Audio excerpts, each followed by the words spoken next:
Hi friends, ఈరోజు దాబా స్టైల్లో paneer curry తయారు చేసే విధానం షేర్ చేస్తున్నాను. తప్పకుండా లాస్ట్ వరకు కూడా వీడియో స్కిప్ చేయకుండా చూస్తే మీకు దీనిలో ఉన్న ట్రిక్స్ ఏంటనేది తెలుస్తాయి. తప్పకుండా ఈ విధంగా తయారు చేస్తే మీరు ఎలా ఉందనేది నాకు కామెంట్స్లో తెలియజేస్తారనుకుంటున్నాను.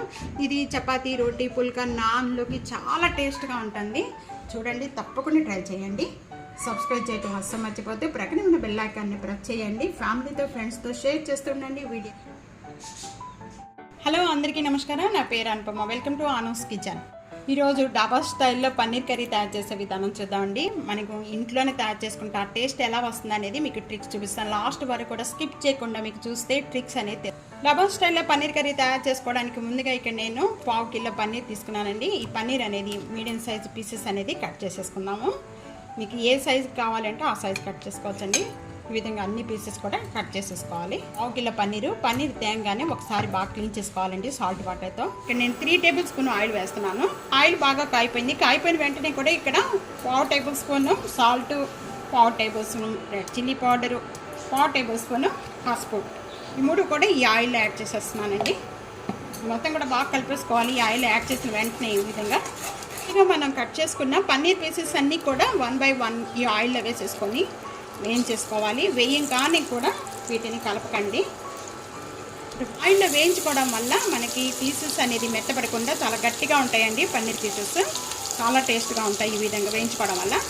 లో ఫ్లేమ్లో పెట్టుకొని వేయించుకోవాలి. వాళ్ళు 1 minute వరకు కూడా వేయించుకుంటే చాలు. పన్నీర్ అనేది మీడియం అండ్ లో ఫ్లేమ్లో అడ్జస్ట్మెంట్ చేసుకుంటూ కూడా వేయించుకోవాలండి. ఈ విధంగా వేయించుకున్న వాటిని అన్నింటిని కూడా ఒక ప్లేట్లో తీసేసుకుందాము. ఈ ఆయిల్లోనే ఇక్కడ ఆయిల్ అనేది ఇంకా యాడ్ చేయని అవసరం లేదండి. మొత్తం ఈ ఆయిల్లో సరిపోతుంది. దీంట్లోనే కొద్దిగా అల్లం, వెల్లుల్లిపాయ 2 కూడా ఇలా తురుముకొని వేసుకోవాలి. ఒక్క ఉల్లిపాయ సరిపోతుందండి. ఈ ఉల్లిపాయ అనేది చిన్న చిన్న పీసెస్గా కట్ చేసేసుకొని వేసుకోవాలి. 1 టేబుల్ స్పూన్ సాల్ట్ యాడ్ చేస్తున్నాను. మనం తీసుకొని పోయే వరకు కూడా బాగా వేయించుకోవాలి. ఆనియన్స్ బాగా వేగిపోయిన వెంటనే ఈ సైజు టమాటా 2 టమాటాలు చిన్న చిన్న పీసెస్ కట్ చేసుకొని నీళ్ళు వేస్తున్నాను. టమాటా అంతా కూడా బాగా సాఫ్ట్ అయ్యే వరకు కూడా ఫ్రై చేసుకోవాలండి.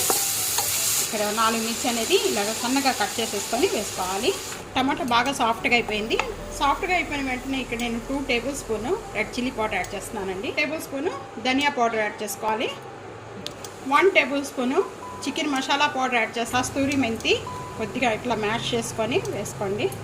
1 టేబుల్ స్పూన్ కొత్తిమీర ఇవన్నీ యాడ్ చేసేసుకొని కొద్దిగా వాటర్ అనేది ఒక 3 టేబుల్ స్పూన్ వాటర్ యాడ్ చేసుకోండి. ఎక్కువగా వాటర్ యాడ్ చేయడం వల్ల ఈ మసాలా వేసిన మసాలాలన్నీ కూడా బాగా కలుస్తాయండి.